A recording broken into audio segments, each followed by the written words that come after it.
make one more statement before we end for the evening. So thank you. Trevor? Cool, thank you.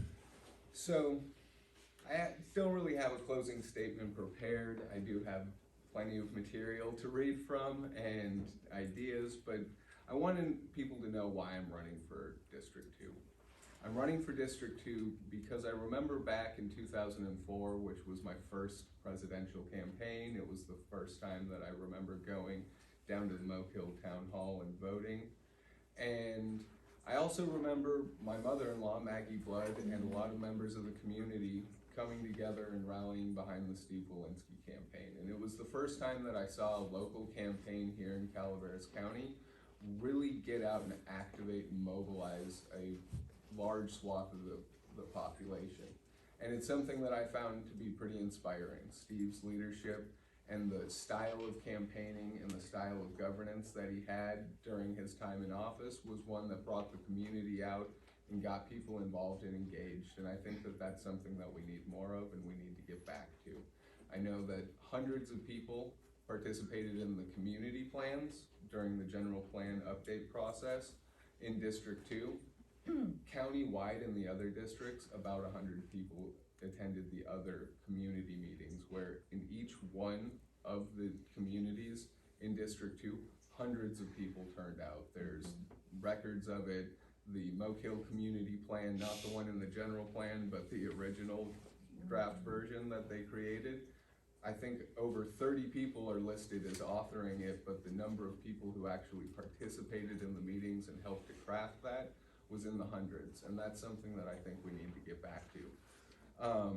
I also believe we need to find consensus and common ground on things. I think the Amador-Calaveras Consensus Group created a lot of benefits for the upcountry area, working on developing the chips and cogen plant kind of emerged out of that work. That stuff that the Wild and the McCullamy River Wild and Scenic designation helped to emerge out of that work. And so that's stuff that I would like to see us get back to in terms of District 2 politics. Some of that unique tradition and culture that we have here in terms of District 2 politics that I personally cherish. So I believe as a supervisor, we need to be more accessible to the citizens. I think we need to have more night meetings because most working people can't attend day meetings on Tuesdays, so we should encourage more night meetings. I remember when we used to have more. I remember when we used to have 3 to 4 meetings a month as opposed to 1 or 2 meetings a month at the Board of Supervisors. I also remember in 2018 when they changed the board rules and procedures, which made it much more difficult for people to participate. They adopted rules and procedures.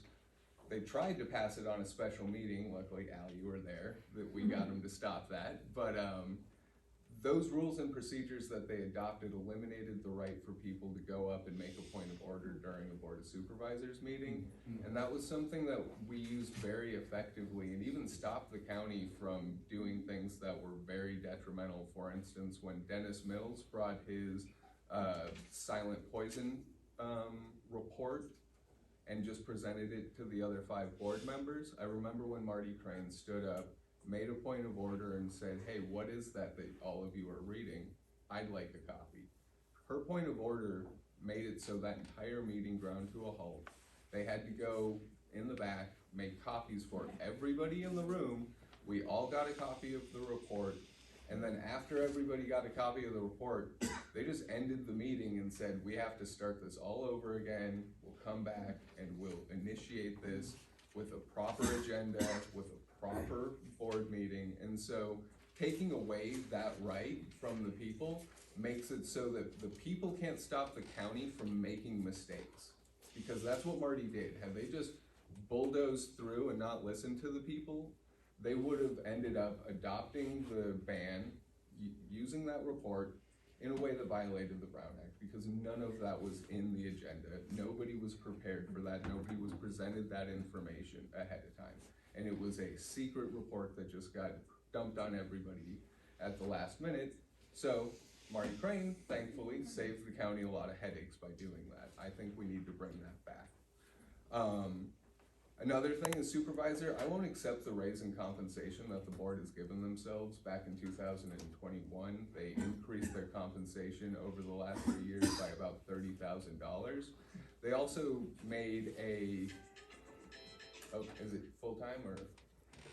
Okay, well, I've signed this and filled this out, and I won't be accepting that raise. Thank you.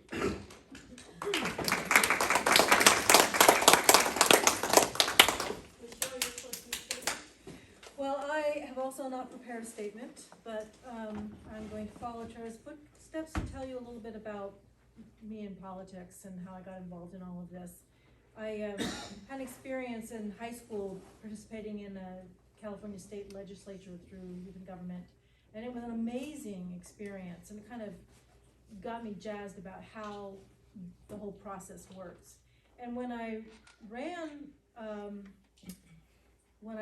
for the San Andreas Sanitary District, I didn't really know what to expect, and I was elected, and I really didn't know what that was going to look like. I didn't know what it meant to be on a board. I didn't know what the rules were, and I learned a ton about how government works, and it's fascinating. I mean, government moves slowly in a lot of ways, and part of that is because it's to protect the public, because every time a new administration comes in, they could just change all the rules if there weren't all these checks and balances in place. And so it was quite an education to be involved in that board. One of my key concerns about the supervisor meetings is the accessibility of the meetings. I actually, work for the county, and there have been numerous times when I'm trying to stream the meeting and I can't get it. The video chunks up and you can't hear the questions, and it's got to be even worse for people who are off campus. And I think that one of the key things is that those meetings have to be transparent, have to be available, people have to be able to participate. And so I think that is something that really needs to be addressed so that the public is protected and can prevent the county from making stupid moves. I wasn't aware of this point of order issue that had changed, but it is our job as members of the public to keep the Board of Supervisors honest and make sure the county doesn't do something stupid. So I'm all for that. I think that the four of us agree on many things. We recognize the problems that are here. We all have strong feelings about the district and what it represents. I think in my case, it's partially, my feelings are so strong because I haven't always lived here. I lived in the Bay Area for a number of years, and so I've seen what happens when progress gets out of control, when there's too many people and too much going on. So I think that protecting the character of this community, of this district, is so critical.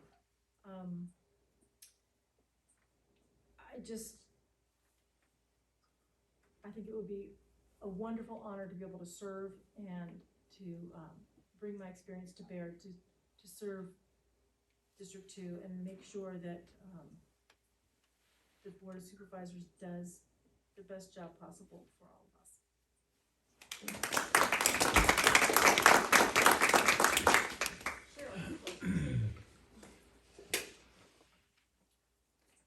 I'm really glad Al brought up the Constitution, and I was speaking with a lady an attendee here tonight, and she was talking about her inability to peacefully enjoy her property right now without fear, and I find that horrifying, literally horrifying. And somewhere in the Constitution it talks about our right to peaceful enjoyment of our property, and to whether it's in the Constitution or not, we should be able to walk around without fear. So that really hit me.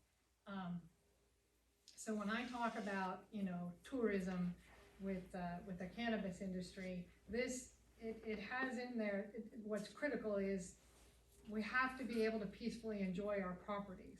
We have to be able to operate in our communities without fear. these need to be business people, not something other than business people. Let's go with that. I also wanted to let you know that I am self-employed, so that my time is my own. My clients don't care if I do my work at midnight, as long as their work is done, and I don't intend to take on any new clients. It's important not to hold people behind a veil of language, and this happens often in my accounting firm, where the CPA says this, and I explain to the client what they meant, and well, why didn't they just say that? I don't know, they're CPAs. But this happens a lot in government as well, where we use things like TOT, and it means transient occupancy tax, and what the heck is that? And removing that veil between the board and residents in the community I think it's critical. You guys need to understand what's going on. I like the idea of having evening meetings, but when that's not possible, I think that the board, I in particular, would be making videos. It's just a 3-minute video of, this is what we talked about in the Board of Supervisors meeting today. Providing you links to agendas, posting, I'm already doing this on my campaign page, posting presentations, slideshow presentations that are made so that you guys can see what's going on. They were talking about the broadband grant today that we've received the money for that. We're going to have broadband infrastructure, and for good or bad, this is also going to include some smart city stuff, and you guys need to know about that, whether you agree with smart city stuff or you don't agree with smart city stuff. You need to know what's going on, and that's my commitment, is to make sure that we know what's going on. There's something going on up in my town that motivated me, because one of the answers to the questions that I asked, was we wanted to do this before somebody else did that, and we thought it was inappropriate. Well, it can't be a community project if we're coming at something from I know what's best, so I'm going to do what my plan is. Everyone's voice needs to be heard. And I've sat down with these people, and I understand why they're doing what they're doing, and I agree with their goals. But I don't agree with the idea that I know what's best, and so everyone else in the community needs to go along with that. And that motivated me to be here and say, I don't care if I agree with you or not. If you come to me and you say, I need my voice to be heard, I'm going to tell you how, and I'm going to help you get your voice heard, because that's important. I went down and visited LA, and I talked with the LA County tax assessor for a little while, and we didn't have much in common at all. But one of the things that I did learn is that regardless of who you are, far too many people, I don't care whether it's in a county, statewide, are not feeling heard. And that's not okay with me. And at the end of the day, that LA County tax assessor has endorsed me. So evidently I did my job of listening, and I think that's one of the most critical things that someone in a position of the board can do. Thank you very much for your time.